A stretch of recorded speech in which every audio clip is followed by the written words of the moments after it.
Hello everyone, मैंने last video में goodwill का average profit method simple form में शेयर करा था आपके साथ। आज मैं विद एडजस्टमेंट शेयर करूंगी। एवरेज प्रॉफिट में मैंने आपको कल भी बताया था जो प्रॉफिट्स लेते हैं दैट शुड बी नॉर्मल, वो नॉर्मल होने चाहिए। ये एवरेज प्रॉफिट के स्टेप है total profit upon number of years purchase. Goodwill कैसे निकालते हैं average profit into number of years purchase से। अब सपोज यहाँ पे मैंने एक एग्जांपल ली है। अब मान लो कि ये इंपॉर्टेंट एडजस्टमेंट है, मतलब डिफिकल्ट एडजस्टमेंट है गुडविल की while calculating goodwill with average profit method. 1 अप्रैल 2022 को आपने 5 मशीन्स खरीदी, 1 लाख की ईच थी।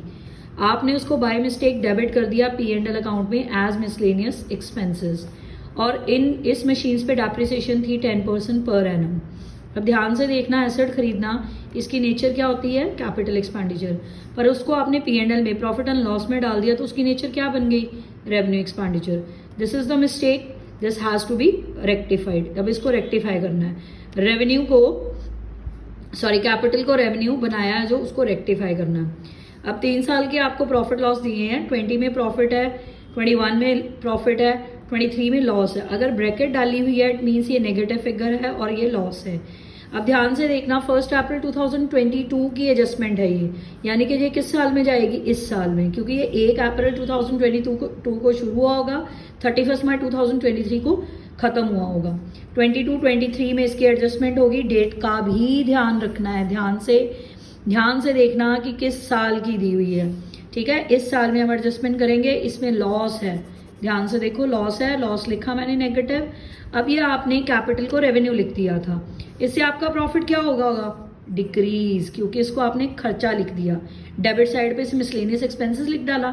P&L की डेबिट साइड में अगर आपने इसको खर्चा लिख दिया तो आपका प्रॉफिट क्या होगा, कम। अब उसको क्या करोगे, इंक्रीज, रेक्टिफाई करोगे। रेक्टिफिकेशन में रिवर्स करते हैं, अगर डिक्रीज करा है तो इंक्रीज कर दो, अगर इंक्रीज करा है तो डिक्रीज कर दो। यहाँ पे आपका प्रॉफिट डिक्रीज हुआ है तो आप इसको क्या करोगे, इंक्रीज। अब इसको प्लस कर दो, ठीक है। अच्छा, आपने ये एसेट तो लिख दिया, एसेट लिखा ही नहीं। अगर एसेट नहीं लिखा तो डेप्रिसिएशन भी नहीं डाली होगी। अब डेप्रिसिएशन को भी रेक्टिफाई करो।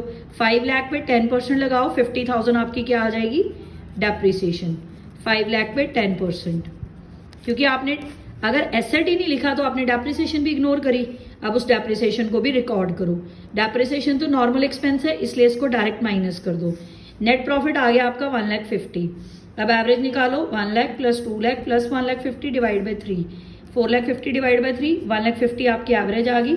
Suppose number of years purchase 2 हैं, मल्टीप्लाई कर दो 3 लाख।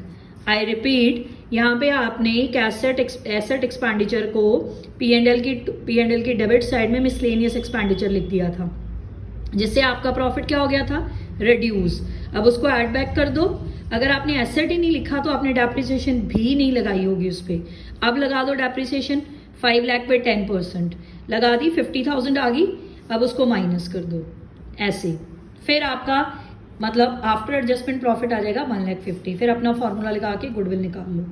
एक और एडजस्टमेंट बताती हूँ, opening stock over valued. Over valued का मतलब हो गया आपने ओपनिंग स्टॉक ज्यादा लिख दिया। अगर आपने ओपनिंग स्टॉक ज्यादा लिखा है, सपोज 2021 का आपने ओपनिंग स्टॉक ज्यादा लिखा है, आप क्या करोगे, उस प्रॉफिट में इसको प्लस कर दोगे। प्लस क्यों करोगे, ध्यान से अपने दिमाग में ट्रेडिंग अकाउंट लेके आओ। अगर आपने ओपनिंग स्टॉक ज्यादा लिख दिया तो आपका ग्रॉस प्रॉफिट कम हो गया होगा ना, क्योंकि ओपनिंग डेबिट होता है, डेबिट एक्सपेंस साइड होती है, ठीक है। डेबिट साइड ज्यादा हो जाए तो ग्रॉस प्रॉफिट क्या होगा, कम। ग्रॉस प्रॉफिट कम हुआ तो नेट प्रॉफिट भी कम हुआ। तो मैंने पहले ही आपको बताया, अगर रेक्टिफाई करोगे किसी एंट्री को तो उसको रिवर्स करोगे। यहाँ पे नेट प्रॉफिट कम हुआ, अब क्या करोगे, प्रॉफिट में ऐड बैक। अगर ओपनिंग स्टॉक ओवर वैल्यूड हुआ किसी ईयर में, जिस भी ईयर में हुआ उसके प्रॉफिट में इसको ऐड बैक करना है। Okay, thank you very much.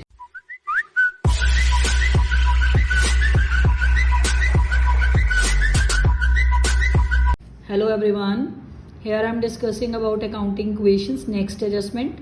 Last video में मैंने 4 एडजस्टमेंट शेयर करी थी, outstanding, prepaid, accrued, received in advance. इस वीडियो में मैं कुछ और एडजस्टमेंट शेयर करूंगी आपके साथ। जैसे पहली है इंटरेस्ट ऑन कैपिटल। ध्यान से देखना, इंटरेस्ट ऑन कैपिटल की एडजस्टमेंट हो तो ये कैपिटल में ही होती है, कैपिटल में प्लस, कैपिटल में माइनस। अगर इंटरेस्ट ऑन ड्रॉइंग की भी हो, इसकी भी सेम है, कैपिटल में प्लस, कैपिटल में माइनस। अब मोस्टली बच्चे कंफ्यूज होते हैं कॉस्टिंग वाले में। सपोज आपने गुड्स सोल्ड करी हैं, कॉस्टिंग थी 13,000, 10,000 की सोल्ड करी। सबसे पहले इसमें प्रॉफिट लॉस निकाला करो। 13,000 की चीज कितने में सेल करी आपने? 10,000 में। 3,000 का क्या आ गया? लॉस। कैपिटल में लॉस माइनस कर दो। अगर प्रॉफिट हो तो प्लस, लॉस हो तो माइनस। अब ये बात याद रखना कि स्टॉक में से हमेशा कॉस्ट माइनस होती है। कॉस्ट थी 13,000, ये कॉस्ट है, ये सेलिंग प्राइस है।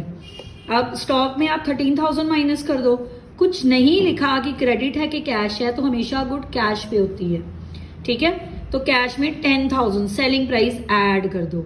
आई रिपीट, कॉस्टिंग स्टॉक में माइनस होती है, सेलिंग प्राइस कैश में ऐड होगा अगर कैश सेल होंगी, और कैपिटल में प्रॉफिट लॉस की एडजस्टमेंट होती है। नेक्स्ट है, अगर कॉस्टिंग आपकी 12,000 थी, 15,000 की आपने सोल्ड करी, पर यहाँ पे स्पेसिफाई करा है कि ये क्रेडिट पे सोल्ड हुई है। किस पे सोल्ड हुई है? क्रेडिट पे। क्रेडिट पे हम बेचने वाले को क्या बोलते हैं? डेटर्स। डेटर क्या होते हैं? हमारे एसेट्स। अब आप सेपरेट एसेट लिखोगे, याद रखना सेलिंग प्राइस, सेलिंग प्राइस लिखना है यहाँ पे डेटर के आगे। कॉस्ट मैंने पहले ही बताया आपको, स्टॉक में से माइनस करनी है। यहाँ बार माइनस कर दिया, 12,000 की चीज 15 में बेची, 3,000 का प्रॉफिट हुआ, कैपिटल में ऐड कर दो। अब एक है कि गुड्स थी 12,000 की, उसको 10% प्रॉफिट पे सोल्ड करा। 12,000 का 10% कितना आ गया? 1200, 13,200 की सेल आ गई। स्टॉक में आप कॉस्ट माइनस करोगे, याद रखना। कैश में सेलिंग प्राइस ऐड 13,200 और कैपिटल में प्रॉफिट ऐड 1200। अब याद रखना, कॉस्ट हमेशा स्टॉक में से माइनस होती है। अगर कैश सेल है तो कैश में ऐड हो जाएगा सेलिंग प्राइस, अगर क्रेडिट सेल है तो डेटर में ऐड हो जाएगा, ठीक है। बस इस बातों का ध्यान रखना, स्टॉक में से कॉस्ट प्राइस माइनस, अगर कैश सेल है तो कैश में ऐड सेलिंग प्राइस, अगर क्रेडिट पे सेल करी है तो डेटर में ऐड करोगे सेलिंग प्राइस। अगर कोई गुड आपने प्रॉफिट की परसेंटेज दी है तो कॉस्ट पे परसेंटेज निकालो, ऐड करो, ये सेलिंग प्राइस बन जाएगा। कैश में ऐड, स्टॉक में कॉस्ट ऐड, कैपिटल में profit add. Okay, thank you very much.